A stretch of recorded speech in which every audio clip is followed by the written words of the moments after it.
There are times in Otus when you need to quickly assign a score to a student, and there are different ways you can do that. If that assignment is done outside of Otus and you still want to put it in the gradebook, or if it's in Otus in one manner and you want to add a second grade or a quick grade to it, there's multiple ways to do that. So we're in gradebook, and I'm going to hit the plus sign, and I'm going to type one standard example, and you'll see why in a second. And we can say this is journal. And we're going to go ahead and put this on the formative grading scale and link PE1. I'm going to go ahead and link that standard. And you'll see when I hit save, it's going to pop up and I can give this student a score. And let's say the student was a 7.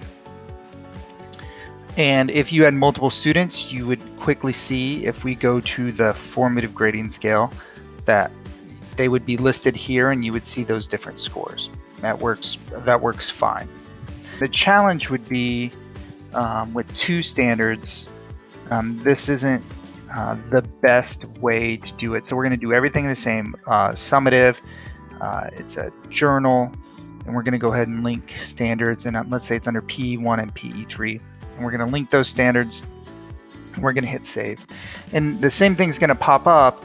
And on this one, let's say the student was proficient, a 6. We're going to go ahead and hit save there. So now after I hit enter, I want to go, and I did put that one on a summative to show a difference here.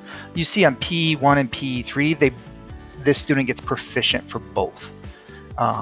But if they had different scores on those, that's not going to be an effective way to do that.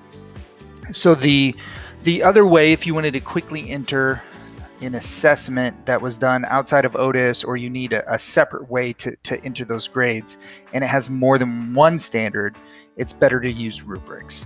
So once again, if it's just one standard and you want to quickly get that grade in, because it's something they turned in outside of the system, or if it was in the system but you needed to capture a grade in a different manner, well, one standard grade and it would go through.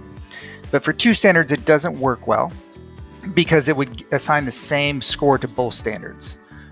So if I go ahead and create a rubric assessment, and it was a journal, and we used a summative on that one. So I want to make everything match. And we'll say this was a PE1. And that was the PE1 domain. And you could title that whatever you'd want. You could actually change the descriptors, change the scale. I believe PE3 was the other one. And I'm going to quickly link PE3 motor skills and hit that. And so that's all it was there. And I'm going to go ahead and assign. And you would assign it to your classes and put in your due date and any instructions if you needed to do that. If you're just doing this to capture scores, you don't need to do any of that. So I'm going to go ahead and assign that to the student. So you can see now here's the two standard example that didn't break down the different standards. If you assign proficient, both standards got it proficient, but here's the rubric. So I'm going to go ahead and open that. You can see the student, it says it's not started. If I wanted to grade that though and say on PE1 the student got a mastery, but on PE3 domain they got a proficient, I just created that. And so now that assignment is graded for that student. If we go back into the gradebook to double check on that, the grading scale for that, and you can see PE1 now is mastery, PE3 is proficient, and that is taking the information from those assessments. The one caveat to this is if you're assigning rubric assessment that the student turns something in within Otus, you don't need to go through those steps.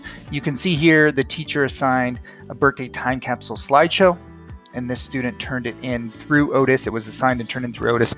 The teacher would go ahead and just grade right here. Here is the document. As they go through the document, they can grade on those different standards. So if you're assigning a rubric assessment with a Google Doc attached, and they've turned it in, you don't need to go through those steps. Once again, those steps are if you have something done outside of Otus, or if you need to manually put in a grade, those are the steps you would go through.